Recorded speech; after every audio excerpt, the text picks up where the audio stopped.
Question 7 on the practice exam is interpretation of statistical process control charts.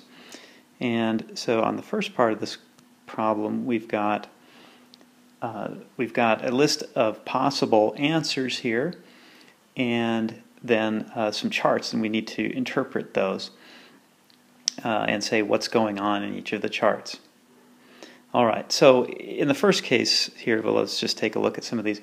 In this area right here, we've got the typical things that you need to be looking for to interpret a process control chart that indicates something needs to happen, or that may indicate something needs to happen.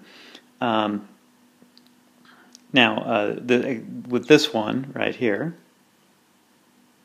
in process, that would be the status quo, right? What you would expect in most cases, that you've got something is in process, things are not outside of control limits, or there are also not some of these other things going on, nine points or more in a row above or below the center line right here, 6 or more moving in the same direction, whether above or below the line. That's another trigger to look at something. 1 or more points outside of the upper control limits, and 14 points in a row alternating up or down, so kind of zigzagging like that. So those are the kinds of things we'd want to be looking for in the chart, and so in the charts to interpret them. The first thing we would want to look at, though, the first item, let me clear that off of there. When you look at a control chart, the first thing you want to look at is anything outside of the control limits. Okay, so let's look at these charts here a little more closely. We'll zoom in. Okay, and then here we have an upper control limit, lower control limit. Right, and so right away you've probably already seen here, there may be more things going on over here, but here there's something outside of the control limits. Right away that's a red flag, and you know, okay, there's a problem here. Something needs to be done. There's something unusual is going on with the process that's being measured, and we need to look at that and see what's going on. Okay, so that would be the first one. So if I go back up here, we've got 1 or more points outside, so this would be A, chart A. Okay, so we saw that right away. Again, as I said, there might be some other things going on inside the chart, but the first thing you'd want to address is this: is why is it out of the control limits? All right. So then looking over, let's move over a little bit to B. Okay, so we've got a chart here, and we see there's nothing outside of the control limits. All right, and so then we would look within there to see, have we got anything zigzagging up and down? I mean, and it should not be the one I mentioned here. This is zigzagging up and down.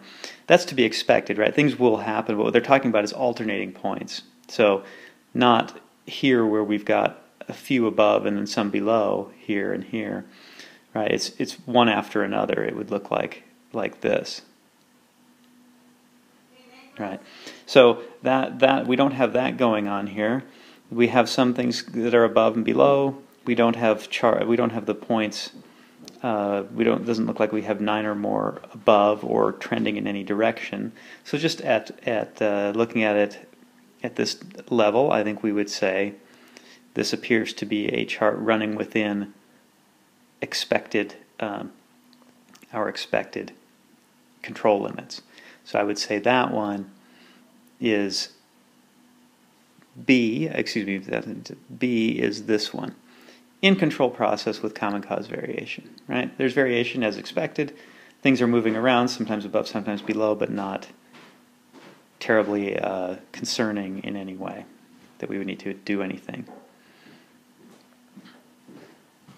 All right, in part C, we've got some variation. We've got a number of points sort of trending in one direction here, but not 6 points in a particular direction. We don't have 9 points above or below the line here. But here we have, let's see, how many have we got? We've got 1, 2, 3, 4, 5, 6. It looks like moving upward here. And so in this case we would say C is going to be 6 or more consecutive points moving in the same direction, increasing or decreasing. In this case, increasing. That might be a concern that you'd want to check on if something is moving in that direction, especially if your desired state is to have a lower number there. On the other hand, points moving in a consecutive direction might indicate a positive change of some kind, something that you want to replicate. So again, it just depends what you're measuring there, but that's what we're seeing in that chart.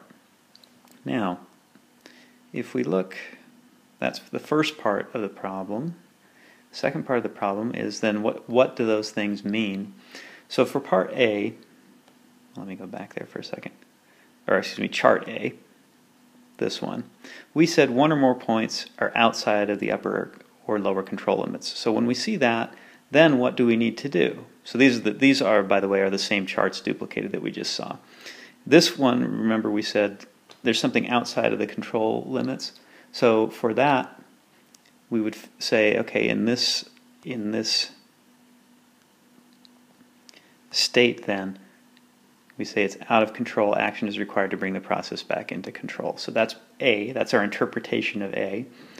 When we have chart B, this one, right, we said this one was in control, and here we would say then that the chart indicates no change in process, right? No further action is required, right? We just keep monitoring the chart and saying process appears to be running in control. Now for part C, we had this chart, we had the 6 or more moving in one direction. And so that chart then, we would say it indicates a possible change in the process mean. Possible. And we need to investigate further to see what's going on. Okay, so that would be the interpretation there.